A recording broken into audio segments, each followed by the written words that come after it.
na Jacques 5 na 15 il dit que prière ya ba juste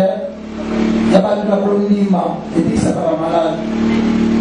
même mutasumuka ki nzamba sala ali atele saka utuwa nzamba dit que biso asala nzambe biso tana na nzambe tozo reconnaître que la nzela prière pour changer ba ka bébé la vie na biso pe ba ko tela biso nzamba dit que biso a chrétien basala nzambe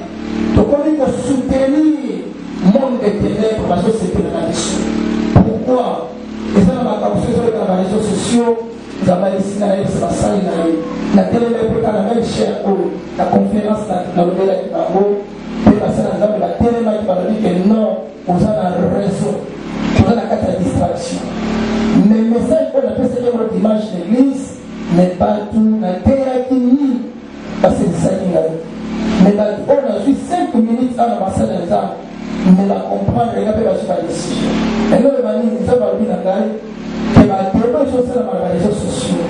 et ça dit pourquoi la distraction n'a été mais ça dit pour bon il y a besoin de comprendre ça va il y a besoin de affaiblir contre Christ il y a besoin de l'aide pour déstabiliser l'église et alors ça va le dire pour soutenir biso na biso ba kunanza biso na biso ba nanza donc on a la carte va parler la biso awa et ça va message à malamu te ou le fait ça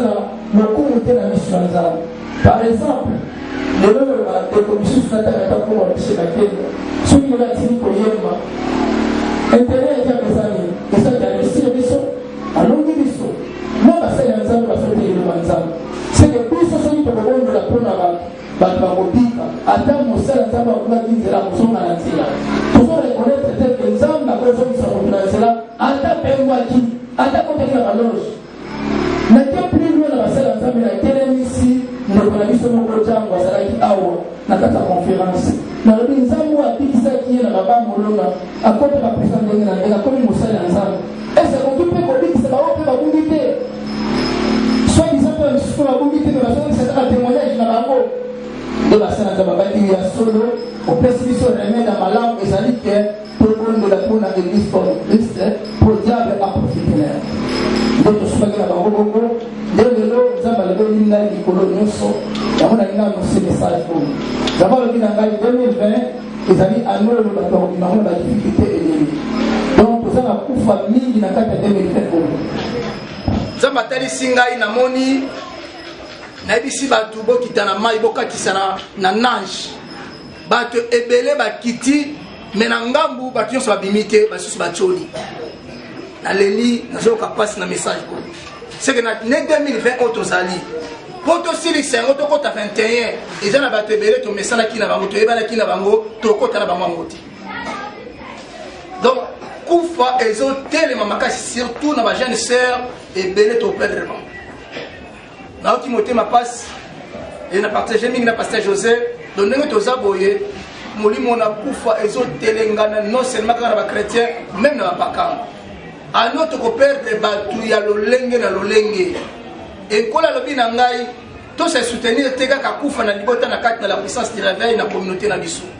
mais biso totelema na annonce na bato ke bato batelema kotelemela molimo ya kufa na 2020 oyo basacrifice ekosala na makasi bato bakokundama mingi toboya yango na bapriere est-ce que l'église comprendre ngai est-ce que moto moko azolanda ngai donc ane oyo fo toboya molimo na kufa mpe molimo na malade biloko tokotelemela yango ndenge na bake totelemela baefo ezoluka kokitisa bato baza eleve bato batombwami nzambe alobi na ngai ke il faut toorganize baséance bapriere baaction bapriere totelema tobondela mpo na mboka na biso mopepe ya malade mpe mopepe ya kufa bien aimé soki okobika okota 2021 me na libota nyonso motu moko alongo ozala kimia te tala ntina na ye koinforme motu moko ke ngai na yo totelema soki ata 5 minutes akobondela mpona molimo akufa mpe ya malade nzambe na nga apangola bino na kono donc nasengi na bino mpe bokomisa message oyo bisika bandeko nyonso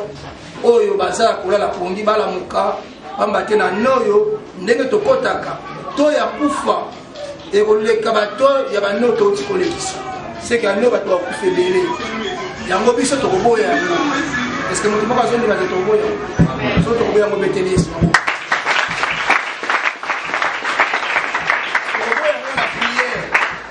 vendredi nyonso awa eza komba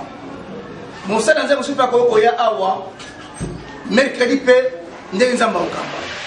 me yango te nazosala ke soki nzambe asungi biso na basali ya nzambe tokoorganize action moko ya monene mpo na bapriere na mboka na biso na ntina oyo etali kufa maladi tolongola yango. Élie aussi était dans la même nature comme nous. Nzambe alobi na bana Israël ke ndenge boza boye na nzela ya Joseph ke nzale kozala 7 ans mais nzala wana eye melongi batu te mpo balukaki solution ese tokoluka solution nazoloba puiske nayaka na cd te soki nzambe apesa bato basede na ngai napesa nota flash totala nde bato bakufa etindi kona donc nzambe asala biso grâce tokoboya malade tokoboya kufa est ce que bato akonima baza soki ndime lisusu nzambe ya prière naza na posa moto nyonso akotaka WhatsApp, Facebook na réseaux sociaux atikala pendant kaka quelques minutes. Est-ce que bazali